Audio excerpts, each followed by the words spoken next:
आज मी घरच्या घरी बटाट्याचे कुरकुरीत वेफर कसे बनवायचे त्याची रेसिपी दाखवणार आहे। त्यासाठी असे 5 किलो मोठे बटाटे घेतलेले आहेत। हे बघा पातळ सालीचे साल काढून मी आता स्वच्छ पाण्यामध्ये टाकून धुवून घेणार आहे। हे पाच वेफर्स बनवण्यासाठी मोठे मोठे बटाटे लागतात। आता याची साल काढून घेणार आहे। आता याची साल काढून घेत आहे। वेफरसाठी असे एकदम बघा पातळ सालीचे बटाटे लागतात। हे बघा अशी साल काढून घ्यायचे।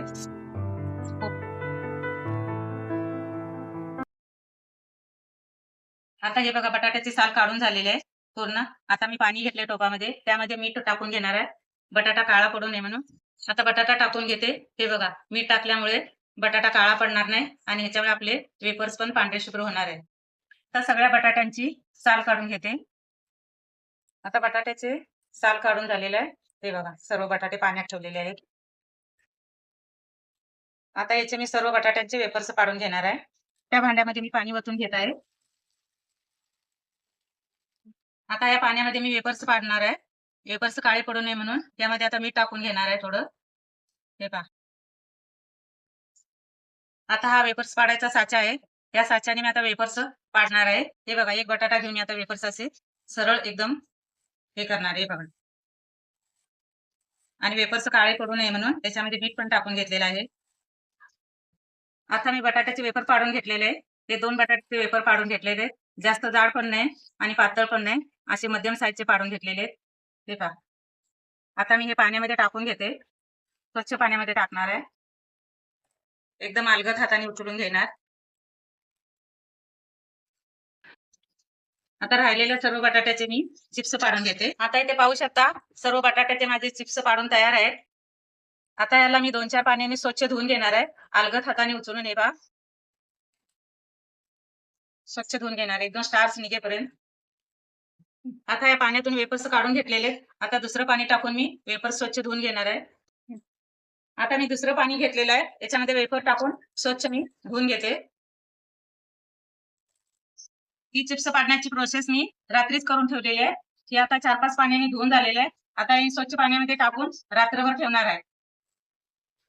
आता मी या स्वच्छ पाण्यामध्ये टाकून असेच रात्रभर मी ठेवणार आहे आता हे।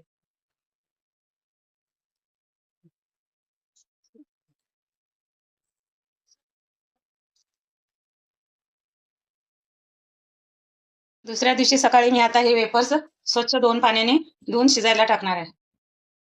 आता एका मोठ्या टोपामध्ये पाणी ठेवणार आहे वेफर शिजवून घेण्यासाठी। पाण्याला उकळी आली आहे, यात 1 वाटी आता मीठ टाकून घेते।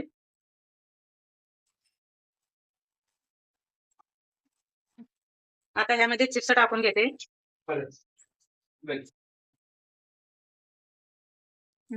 पाण्यामध्ये सर्व चिप्स टाकून घेतलेले आहेत।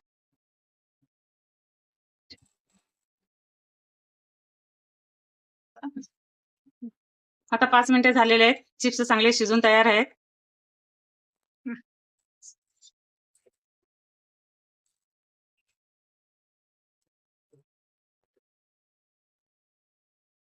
आता या टोपावर जाळी ठेवून मी सर्व चिप्स मधलं पाणी काढून घेते।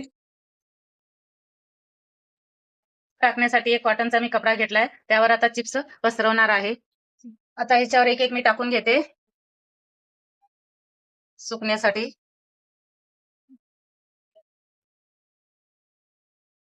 आता मी हे 2 दिवस चिप्स फॅनच्या हवेखाली सुकवून घेणार आहे। आमच्या इथे ऊन येत नसल्यामुळे मी घरातच सुकवणार आहे ह्याला।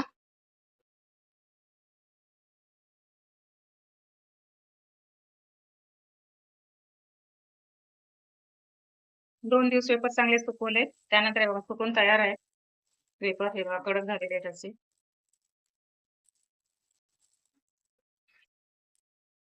हे बघा वेफर सर्व सुकून तयार आहेत। ह्यातले थोडे मी तळून दाखवते। आता एका कढईमध्ये मी तेल गरम करायला ठेवले, ह्यातले थोडेसे वेफर तळून दाखवते। हे बघा तेल गरम झालेलं आहे।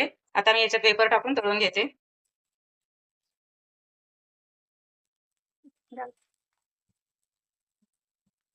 आता मी झाऱ्यात काढून घेते। पांढरे शुभ्र झाले तेव्हा।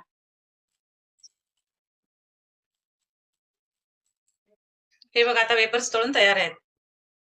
हे बघा आता वेफर्स हे तळून तयार आहेत। हे वेफर्स तयार होण्यासाठी मला 4 ते 5 दिवस लागले। ही रेसिपी आवडल्यास व्हिडिओला लाईक करा। अशाच रेसिपी पाहण्यासाठी माझ्या चॅनलला फॉलो करा।